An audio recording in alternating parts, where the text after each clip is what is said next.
மறைந்த நடிகர் ராஜேஷ் அவர்களோடு குணச்சித்திர வேடங்களில் நடித்தவர் பிரபல நடிகை CR சரஸ்வதி அம்மா அவர்கள். இவர்களுக்கு இருவருக்குமான நட்பு எப்படி இருந்தது, ராஜேஷினுடைய குணநலன்கள் என்னென்ன என்பது குறித்து பேசுவதற்காக அவர் நம்மோடு இணைந்திருக்கிறார். அம்மா வணக்கம்.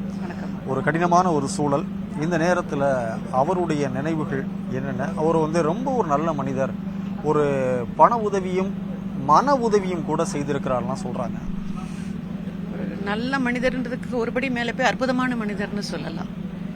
பிகாஸ் அவருடைய வாழ்க்கையை பார்த்தீங்கன்னா ஒரு நல்ல படிப்பாளியாக இருந்து, ஒரு ஆசிரியராக இருந்து, அதன் பிறகு சிறு திரைக்கு வந்து ஒரு பெரிய ஹிட் பிக்சர், கன்னி பருவத்துலேயும் ஒரு பெரிய ஹிட் பிக்சரில் ஹீரோவாக நடித்து தொடர்ந்து பல படங்கள், கேரக்டர் ஆர்டிஸ்டோ, வில்லனோ, ஹீரோவோ, சீரியல்ஸு, எனக்கு அவர் கூட நடிக்க ஒரு வாய்ப்பு கிடைச்சது உண்மையில நான் பாக்கியமாக நினைக்கிறேன். என்ன விஷயம்னா, இப்போ இடையில நாங்கள் சினிமாவில் இல்லாமல் நான் இப்போ அரசியல் அம்மாவோட அப்படியே அதிமுக அம்மாவோட அரசியல், அப்புறம் நம்ம இப்படி அமமுகன்னு வந்தனால இடையில அவர்கிட்ட பேச முடியலன்னா கூட இன்னைக்கும் அவர் கூட பேசுறதுன்னு நினைச்சு பார்த்தேன். இது காலைல நியூஸ் பார்த்ததுல இருந்தே புரட்சித் தலைவர் எம்ஜிஆர் அவர்களை பற்றின வரலாறு ஒரு யாராலுமே கணிச்சு சொல்ல முடியாது, அப்படி வரலாறு சொன்னார்.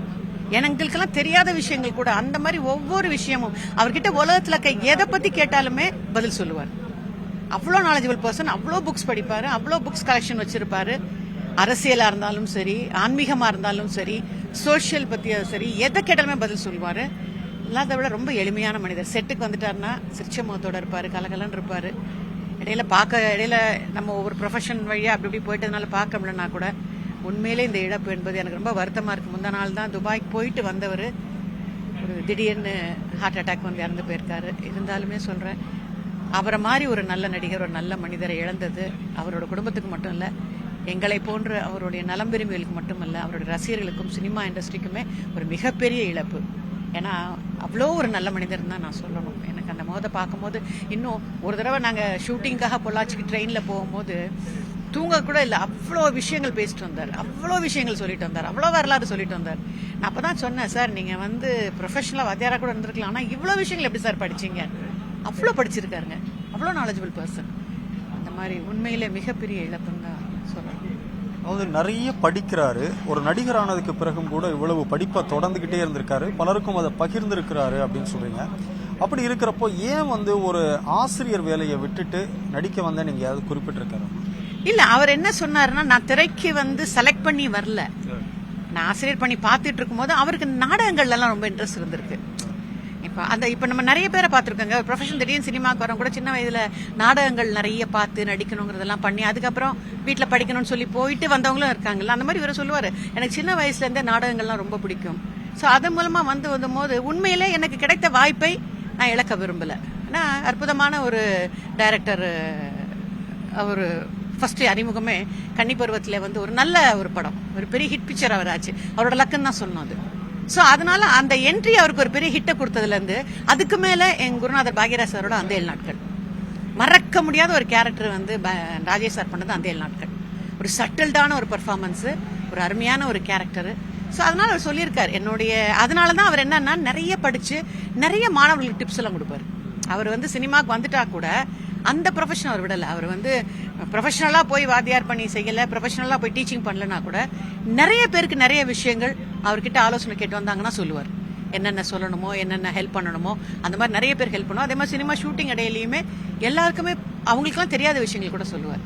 ஸோ ப்ரொஃபஷனை மாற்றிட்டா கூட அந்த டீச்சிங்கில் இருந்த இன்ட்ரெஸ்ட், அந்த படிக்கிறதுல சொல்லிக் கொடுக்கறது இன்ட்ரெஸ்ட் கடைசி வரைக்கும் அவருக்கு இருந்தது. அவரை பார்த்தாலே தெரியும், நடை உடை பாவனை எல்லாமே ஒரு நேர்த்தியாக இருக்கும். அதே மாதிரி ஒரு பங்க்சுவாலிட்டி இப்படி இருக்கணுங்கிறதெல்லாம் உங்ககிட்ட சொல்லியிருக்காரா? ஷெட்ல எப்படி இருப்பாரு, ஷூட்டிங் ஸ்பாட்ல எப்படி இருப்பாரு? கலகலப்பா இருப்பாரு, ரொம்ப கண்டிப்பா இருப்பாரு? இல்லைங்க, ரொம்ப ஜாலியா இருப்பார். ஆனா பட் அவருடைய சிஸ்டம் ஆஃப் லைஃப் பாத்தீங்கன்னா ஒரு 7-8 மணிக்குள்ள சாப்பிடணும், 8 மணிக்கெல்லாம் படுத்து தூங்கிடணும், கருத்தால சீக்கிரம் எழுந்திரிக்கணும், வாக்கிங் பண்ணணும். ரொம்ப சிஸ்டமேட்டிக் லைஃப் அவர். அந்த வாத்தியார் அப்படி ஏற்று சொல்லுவோம் தெரியுமா, வாத்தியார்ப்பா கட்டுப்பாடோட, அந்த மாதிரி ஒரு மிலிட்டரி ரூல்னு கூட சொல்லலாம். Systematic life. பட் அவரை மாதிரி ஒரு ஜோவியலா அந்த கண்டிப்போ, அந்த ஒரு நிறைய படங்கள் பண்ணிட்டோம், பெரிய ஆர்டிஸ்ட் ஆயிட்டோங்கிற அந்த ஹெட் வெயிட்டோ, எனக்கு தான் எல்லாம் தெரியுங்கிற மனோபாவமோ எதுவுமே அவர்கிட்ட கிடையாது. வெரி சிம்பிள் பர்சன், ரொம்ப ஹம்பிளா இருப்பாரு, சிரிச்சுக்கிட்டே இருப்பாரு. இல்ல எல்லாருக்குமே இதான் சந்தேகம். ரொம்ப ஒரு எளிமையான வாழ்க்கை, ஆனால் வந்து ஒரு நேரத்துக்கு சாப்பிட்றது தூங்குறதுன்னு எல்லா விஷயங்களையும் ரொம்ப கவனமாக இருந்திருக்காரு. ஆரோக்கியத்திலையுமே தேவையான என்னென்ன பண்ண முடியுமோ நாட்டு வைத்தியத்துலேருந்து எல்லாமே பர்ஃபெக்டாக இருந்த ஒரு மனிதர் ஏன் வந்து இதில் வந்து தவறுனாரு? வாழ்க்கைன்றோட முடிவு என்பது நம்ம கையில் இல்லைல்லம்மா. முடிவுன்னு ஒன்று, தொடக்கம்னு ஒன்று இருக்கும்போது முடிவுன்னு ஒன்று இருந்ததுன்னு ஆகணும். அவர் வந்து எங்களை போகிற ஆர்டிஸ்ட்லாம் கூட சொல்லுவார், சாப்பாட்டில் இது சாப்பிட்ணும் அது சாப்பிட்ணும், எப்படி ஹெல்த்தை பார்த்துக்கணும், நம்ம எப்படி சிஸ்டமேட்டிக்காக இருக்கணும். அவர் இங்கிலீஷ் மெடிசன் எந்த அளவுக்கு தெரியுமோ அதை விட ஆயுர்வேதமும் சொல்லுவார். ஆக்சுவலாக பார்த்தீங்கன்னா அவங்க வீட்லேயே சொல்கிறாங்களே, எதிர்பார்க்கலன்னு. துபாயில் ஏதோ ஒரு நிகழ்ச்சிக்கு போயிட்டு அங்கேருந்து கிளம்பி முந்தின நாள் நைட்டு தான் வந்திருக்காரு. டயர்டாக இருந்திருக்குன்னு சொல்லியிருக்காரு. அதுக்கப்புறம் அவங்க ஹாஸ்பிட்டல் கூப்பிட்டு போயிருக்காங்க. போகும்போது நல்லா தான் போயிருக்காரு. ஆண்டவன் வந்து எழுதப்பட்ட விதி தான் சொல்லணும், வேற என்னத்த சொல்றது. உண்மையிலே எனக்கு பொறுத்த வரைக்கும் மிகப்பெரிய, அந்த குடும்பத்துக்கு மிகப்பெரிய இழப்பு. ஒரு நல்ல தகப்பனார். ஒரு அஃப்கோர்ஸ் அவங்க ஒய்ஃபு கொஞ்சம் வருஷத்துக்கு முன்னாடி இறந்து போயிட்டாங்க. பட் 2 பிள்ளைங்களையுமே நல்லா படிக்க வச்சு வளர்த்து அவங்க லைஃப்பை நல்லா செட்டில் பண்ணி ஒரு நல்ல குடும்பஸ்தனாக வாழ்ந்திருக்காரு, நல்ல நண்பராக வாழ்ந்திருக்காரு, நல்ல ஒரு நடிகனாக வாழ்ந்திருக்காரு, நல்ல ஒரு ஆசிரியராக வாழ்ந்திருக்காரு. அவருடைய வாழ்க்கையில எல்லா கட்டத்தையுமே முழுமையா அவர் வந்து வாழ்ந்திருக்காரு. நிறைவான வாழ்க்கை, கண்டிப்பா நிறைவான வாழ்க்கை. அவர் வந்து இன்னும் ஃபியூச்சர்ல ஏதாவது நம்ம யாராவது இப்ப நானே உங்ககிட்ட சொல்ற மாதிரி ஏதாவது கேட்டா, ராஜேஷ் கேட்டா தெரியுங்க, அப்படியே சினிமா இண்டஸ்ட்ரியில பேசுவாங்க. ஏதாவது ஒரு சந்தேகம் வருது, ஏதாவது ஒரு வரலாறு தெரியணும் அப்படின்னா நம்ம நடிகர் ராஜேஷ் ஃபோன் பண்ணுங்களேன், உடனே சொல்லிடுவாரு. அந்த அளவுக்கு ஒரு நாலேஜபிள் பர்சன், என்சைக்ளோபீடியா. அதேதான்.